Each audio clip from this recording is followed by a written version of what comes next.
제6장 일의 의미를 깨닫지 못하다. 타락한 세상에서 하는 일은 열매를 거두지 못하기 일쑤일 뿐만 아니라 의미를 찾지 못하는 경우도 흔하다.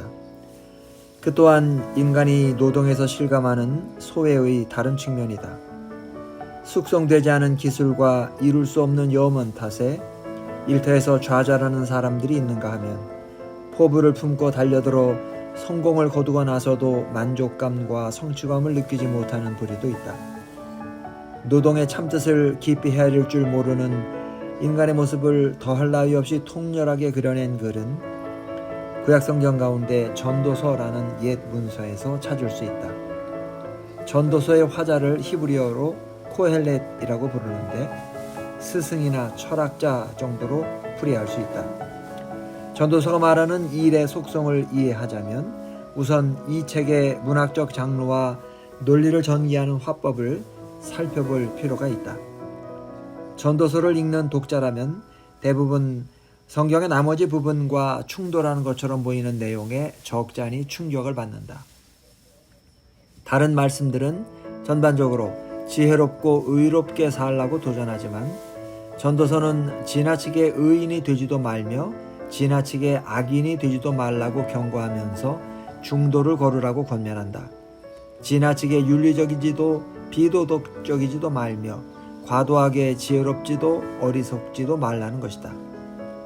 이런 이야기들을 어떻게 해석해야 할 것인가? 구약학자 트램프 롱맨은 전도서가 쓰일 당시에 이른바 허구적 자전이라는 문학 형식이 있었음을 지적한다. 작가가 또 다른 가상인물을 내세우고 삶의 여정을 설명하면서 그 사례에서 끄집어낸 보편적인 깨달음과 가르침으로 마무리하는 구조다.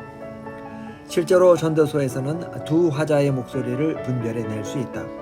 프롤로그에 등장하는 첫 번째 작가는 가상의 코엘렛을 소개하고 마이크를 넘겨받은 두 번째 주인공은 해 아래서 만족과 의미를 찾으려 안간힘을 썼던 과정을 낱낱이 처음 인물에게 들려준다.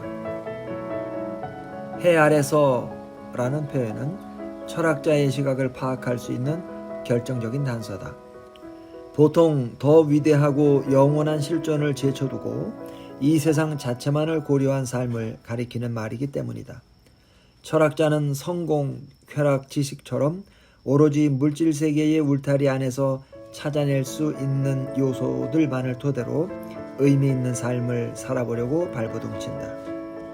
에필로그에서 최초의 작가는 결국 자기 목소리를 되찾고 최종 평가를 내린다. 한없이 지혜롭고 부유하며 누구보다 은사가 많았음에도 불구하고 삶에서 만족을 얻지 못했던 인물을 내세워 염두에 두었던 주제를 극적으로 풀어내는 것이다. 신약성경의 야고보서나 구약성경의 잠언 같은 책들은 이러저러하게 살라는 목회자의 조언을 듣는 느낌을 준다. 반면에 전도서를 읽노라면 교수가 소크라테스식의 까다로운 질문과 생소하고 기괴한 사례들을 동원해가며 대화를 유도해서 스스로 진리를 발견하게 하려고 안간힘을 쓰는 철학 강의실에 앉아있는 기분이 든다. 전도서의 철학자는 독자들을 밀어붙여서 인생의 토대를 살피게 하며 웬만하면 피하고 싶어하는 기본적인 질문들을 쏟아낸다. 삶의 의미를 찾았는가? 목숨을 걸 만큼 가치 있는 일이 있는가? 세상은 왜 이처럼 엉망으로 돌아가는가? 어떻게 그 난국을 이겨낼 것인가? 전도서의 작가는 철학자를 앞세워 읽는 이들을 몰아세워가며 하나님의 초월적인 독특성과 필요성을 납득시키려 노력한다. 이곳 세상에 속한 그 무엇도 의미 있는 삶의 근거가 될 수 없다. 일과 성공, 사랑과 쾌락 또는 지혜와 지식으로 삶의 이유를 삼는다면 존재가 불안정해지고 조그만 충격에도 쉬이 부서질 것이다. 환경은 삶의 토대를 늘 위협하며 죽음은 필연적으로 저마다 소중히 여기는 자산들을 깡그리 휩쓸어가기 때문이다. 전도서는 은혜로우신 하나님을 추상적으로 믿는 데 그치지 않고 실존적으로 의지하는 자세야말로 흔들림 없고 목적이 분명한 인생의 전제 조건이라고 소리 높여 외친다. 자기 분야에서 성공 가도를 달리다가 우리 교회에 출석하기 시작한 사람들이 다 그렇지만 캐서린 알스토프 역시 세 가지를 정신없이 쫓아다녔었다. 대학에서 배우는 지식에서 인생의 의미를 찾으려 했고 나중에는 즐거움과 모험을 추구했으며 30대에 들어선 뒤로는 절박하다 싶을 만큼 가진 걸 다 쏟아부으며 일과 직장을 통해 만족스럽고 성취하는 삶을 구현하려 했다. 노력한 보람이 있어서 차츰 열매를 거두기 시작했고 살림살이도 넉넉해졌지만 날이 갈수록 스트레스가 늘고 쓰라린 감정에 시달리기까지 했다. 특별히 애쓴 것도 없이 결실을 얻고 멋진 삶을 누리는 사람들을 보면 억울하다는 생각이 절로 들었다. 아무리 실적을 쌓아도 양이 차지 않았다. 돈을 벌고 또 벌어도 만족스럽지 않았다. 스스로 이야기하듯 하나같이 쓸데없는 짓이라는 생각을 지울 수가 없었다. 그래서 책상에 머리를 박고 일에만 매달렸다. 마침내 아리스토프는 그리스도의 복음을 떠올렸다. 세상의 무철학들은 도움이 되지 않았다. 인생의 공허감을 절감한 끝에 하나님의 초월적인 독특성에 눈을 돌린 것이다. 철학자는 한 칸 한 칸 자신만의 둥지를 만들어간다. 전도서는 시쳇말로 세 가지 인생 프로젝트에서 이야기를 풀어간다. 해 아래서 삶의 의미를 찾아보려는 씨름인 셈이다. 첫 번째는 지식과 지혜를 통해 인생의 참뜻을 헤아려 보려는 탐색이다. 두 번째는 즐거움을 기반으로 만족을 얻으려는 시도다. 철학자가 허무감을 몰아내기 위해 착수한 세 번째 프로젝트는 열심히 일해서 뚜렷한 성과를 올리려는 노력이었다. 지식과 즐거움이라는 카드가 수포로 돌아가자 이번에는 구체적인 목표를 성취하고 부와 권력을 키우는 데 뜻을 두고 살아보기로 작심한다. 그러나 결국 이 일 자체로는 의미 있는 삶을 살 수 없다고 판단하기에 이르렀다. 이러므로 내가 사는 것을 미워하였노니 이는 해 아래서 하는 일이 내게 괴로움이요 모두 다 헛되어 바람을 잡으려는 것이기 때문이로다.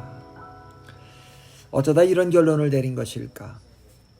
누구나 일을 하면서 영향을 미치고 싶어한다. 스스로 이뤄낸 성과를 개인적으로 인정받으려 하거나 제 분야에 뚜렷한 발자취를 남기거나 세상을 좀 더 살만한 곳으로 만드는 데 기여하기를 바란다는 뜻이다. 부지런히 애써서 좀처럼 사라지지 않을 업적을 냈다는 의식만큼 가슴 벅찬 감정도 없을 것이다. 하지만 전도서의 철학자는 온갖 어려운 고비를 넘어 소망하던 일을 남김없이 이뤄낸 몇 안 되는 인물이 된다 할지라도 영원히 값어치가 변하지 않는 열매는 애당초 존재하지 않기에 모두가 헛수고라고 단언한다. 기가 막힐 노릇이다.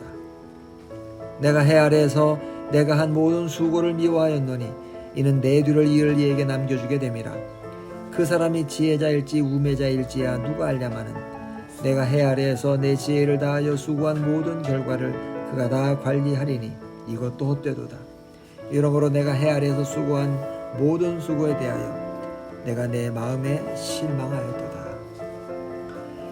고되게 일해서 대단한 결실을 얻었다 손 치더라도 시점이 조금 빠르고 늦을 뿐 언젠가는 퇴색해 역사 속으로 사라진다. 뒤를 이어 자리를 차지한 사람들 또는 명분과 조직을 물려받은 후임자들은 선대의 흔적을 모조리 지워버릴지도 모른다. 물론 오래도록 인류와 함께할 발명이나 혁신을 이뤄내는 역사적 인물들이 있는 건 사실이지만 대단히 희귀하며 그렇게 유명한 사람들마저도 영원하도록 기억함을 얻지는 못한다. 해 아래에 있는 존재와 업적은 심지어 문명 그 자체까지도 끝내 잊히게 마련이며 그 영향력 또한 완전히 사라지는 법이다. 한마디로 말해 일을 해서 큰 성공을 거두어도 해 아래서 사는 삶이라는 전제가 사라지지 않는 한 궁극적으로는 무의미하기 짝이 없다는 뜻이다.